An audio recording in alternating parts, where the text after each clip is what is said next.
dhiifama ijoollee rakkinootu gedduudhaan na mudate ergaa kiyyaan itti fuufa jechuudha bakkumaan irra dhaabarraa kaasee ijoolleen teenya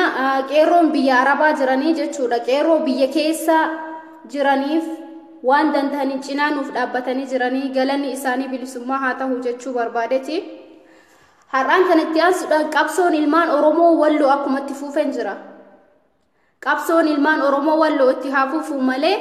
rakkina guddaan akka jirus ni beekna jechuudha akkuma ijoolleen teenya marxifattee kaatetti diinnis akkasumatti marxifatee lafaa ka'eefii jira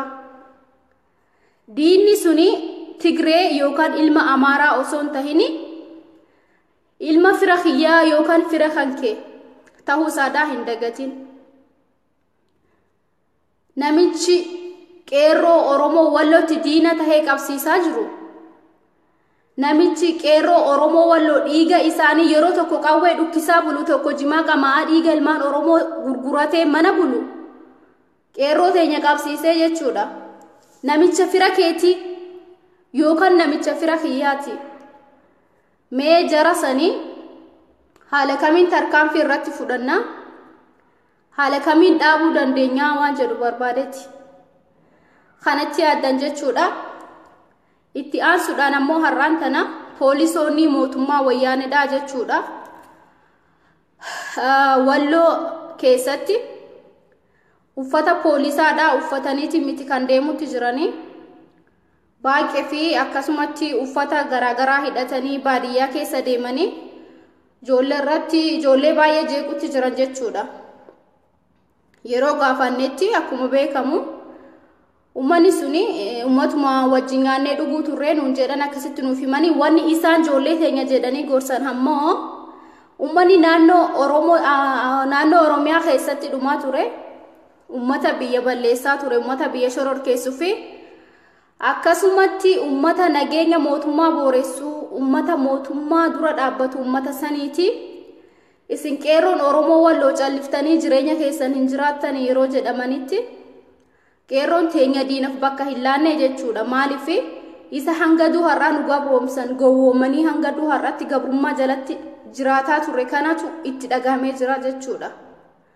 diinaf bakka hin laanne ijoolleen teenya hidhattee bosonatti galtee jirti akkasumatti ijoollee bosonatti galte tana galanni keessan bilisummaa haa ta'u gargaarree jirraa ingahaa jettanii dhaabbatu osoo hin taane qeerroon Oromoo Walloo isin warri biyya Arabaa keessaa jechuudha takka gargaarree ingahaa osoo hin taane hanga qabsoon tuni galma geessutti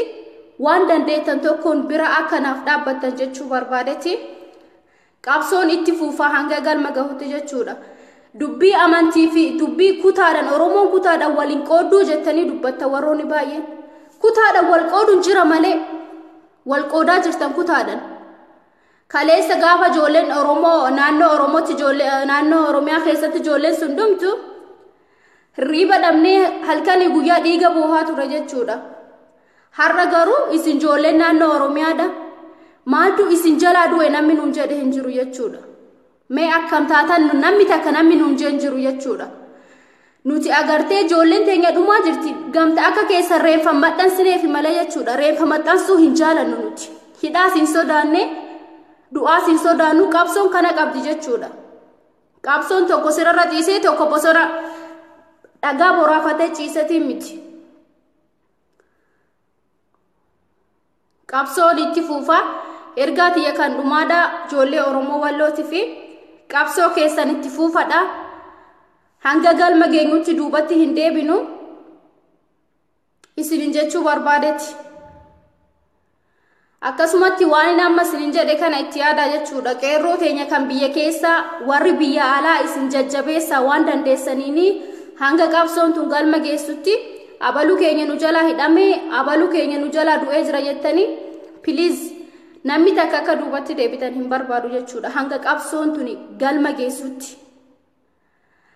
kanaafu warri biyya alaa jirtanis galanni keessan bilisummaa haa ta'u warri qeerroo sanuu jajjabeessitanii akka isaan agartee mootummaa wayyaanee tana dura dhaabbatan nuuf gootanis galanni keessan bilisummaa haa ta'u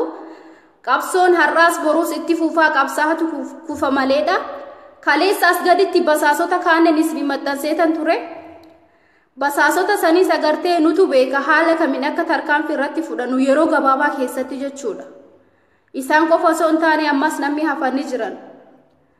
Kanaafuu qabsoo keessan itti fufaa isiniin jedha qeerroo Oromoo Wallooti. Walli biyya alaatis galanni keessan bilisummaa haa ta'u. Gadaan gadaa bilisummaa injifannoon kan ilmaan Oromooti.